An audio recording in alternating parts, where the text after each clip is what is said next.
அடுத்து கருத்துரை வழங்குவதற்காக தோழர் விஷ்ணு எம்சிசி கல்லூரியில் இருந்து அழைக்கிறேன். தோழர்கள் அனைவருக்கும் வணக்கம்.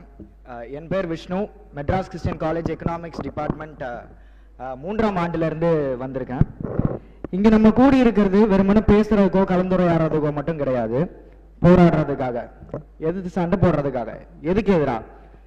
தமிழ் மக்களுக்கு எதிராக, தமிழ் மாணவர்களுக்கு எதிராக இழைக்கப்பட்ட மிக பெரும் அநீதின்றதுதான் நீட்.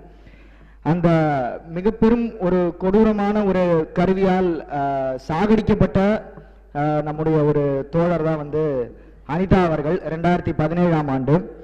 நீட்ன்றது வெறும் ஒரு எக்ஸாமான்னு கேட்டா கிடையாது. அது ஒரு மிக பெரும் கொடிய ஒரு கருவி, ஒரு ஆயுதம். நம்முடைய தமிழ் மாணவர்களுடைய கனவுகளை, அவர்களுடைய வாழ்க்கையை பறிக்கக்கூடிய, சுக்குநூறாக உடைக்கக்கூடிய ஒரு மிக கொடூரமான ஒரு குரூவல் வெப்பன் அப்படின்னு நம்ம சொல்லலாம். ஸோ இந்த நீட் அப்படின்றது என்ன பண்ணுது?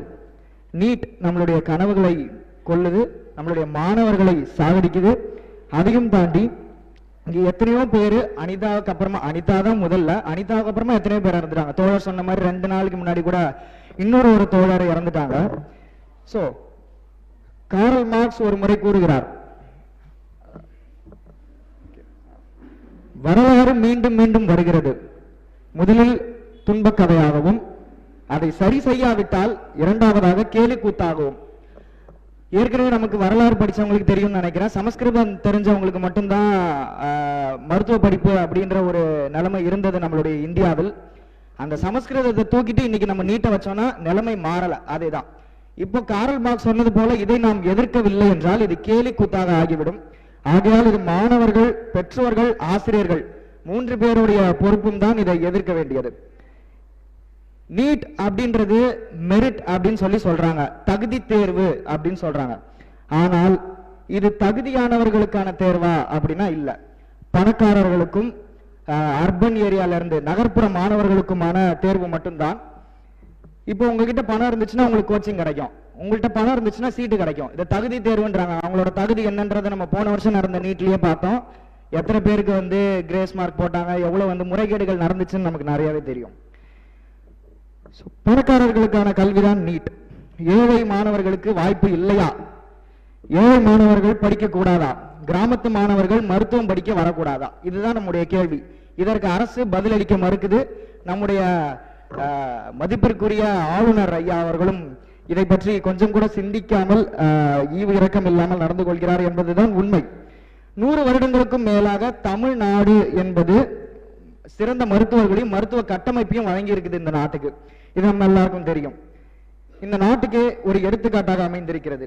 ஆனா திடீர்னு எங்க இருந்தோ நம்மளுடைய ஒன்றிய அரசு உங்களுக்கு இதுக்கான தகுதி பத்தாது, மாணவர்களுக்கு நம்ம தகுதியை மேம்படுத்தணும், அதிகப்படுத்தணும்னு சொல்லிட்டு இங்க ஒரு ஏமாத்து வேலை நடத்திட்டு இருக்காங்க.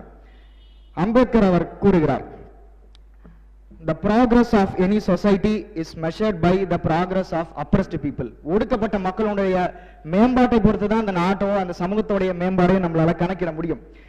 இந்த ஒடுக்கப்பட்ட சமூக மாணவர்களை மேம்படுத்துறதுக்கு பதிலா, மேல தூக்கி விடுறதுக்கு பதிலா இன்னும் கீழே தள்ளுறது தான் இந்த நீட் செய்யக்கூடிய மிக மோசமான வேலை. நமக்கு தேவையான வாய்ப்புகளை வழங்குறதுக்கு பதிலா அந்த வாய்ப்புகளை தடுக்கிறாங்க. நாங்கள் வளர்ந்தோம், நாங்கள் முன்னேறினோம், ஆனால் இந்த மத்திய அரசு எங்களை அடிமைகளாக்க முயல்கிறது. இந்த மத்திய அரசு நம்ம மேல நீட் அப்படின்ற ஒரு எக்ஸாம் திணிக்கிறாங்க. இது எதற்கு அப்படின்னா, நம்மளுடைய தமிழ்நாட்டு கல்வியை அதிகமாக கட்டுப்படுத்தணும் என்ற ஒரு நோக்கத்தோடு தான். இப்போ திரு மதிப்பிற்குரிய ஆளுநர் ஐயா அவர்கள், நம்மளுடைய கவர்னர், அவர் ஒரு தேர்ந்தெடுக்கப்பட்ட ஒரு, அதாவது நியமிக்கப்பட்ட ஒரு பிரதிநிதி, எலெக்டட் ரெப்ரசன்டேட்டிவ் கிடையாது. அவர் இங்க சென்னையில் இருந்துகிட்டு மத்திய அரசினுடைய ஒரு ஆளாக இருந்துகிட்டு இங்க நம்ம அனுப்பக்கூடிய எந்த லாவா இருந்தாலும் அதை பாஸ் பண்ணாம அதை தடுக்கிற ஒரு வேலையாக செய்து கொண்டிருக்கிறார். இதை மிகவும் வன்மையாக மக்கள் கண்டிச்சுட்டு வராங்க அந்த காலத்துல இருந்து. பட் ஆனாலும் கேட்கறதுக்கு இதுவா இல்ல.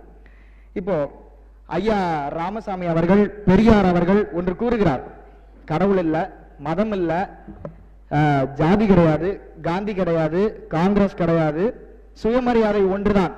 நம்முடைய தமிழ் மாணவர்களுக்கு சுயமரியாதை அதிகம். இந்த சுயமரியாதை படிப்பதற்கான வேலையை தான் இந்த நீட் எனும் தேர்வு செய்து கொண்டிருக்கிறது.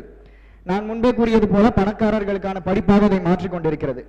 இப்போ நாம என்ன செய்யணும்? மாணவர்களா 3 விஷயங்கள் செய்ய வேண்டும். முதல் விஷயம், எல்லா கல்லூரியிலும் எல்லா மாணவர்களும் பெற்றோர்களும் ஆசிரியர்களும் இதற்கு எதிராக போராட வேண்டும். இரண்டாவது, கோச்சிங் சென்டர்ஸை புறக்கணிக்கணும். இப்ப நம்ம போய் சேரலைன்னா அவங்களுக்கு எப்படி பிசினஸ் நடக்கும்? இன்னைக்கு எத்தனையோ கார்பரேட் கூலிகளும் முதலாளிகளும் வளர்ந்து கொண்டிருக்கிறார்கள். நம்ம போய் சேரலைன்னா ஒருத்தர் சேரலாம் கூட அவங்களுக்கு எந்த ஒரு பிசினஸும் நடக்காது. ஆகையால் நாம கோச்சிங் சென்டர்ஸை புறக்கணிக்கணும். மூணாவது, நம்முடைய எம்எல்ஏக்களையும் எம்பிகளையும் நாம பாராளுமன்ற அந்த உறுப்பினர்களை சட்டமன்ற உறுப்பினர்களை செயல்பட வைக்கணும். அவங்க மேல பிரஷர் போடணும். நாலாவதா,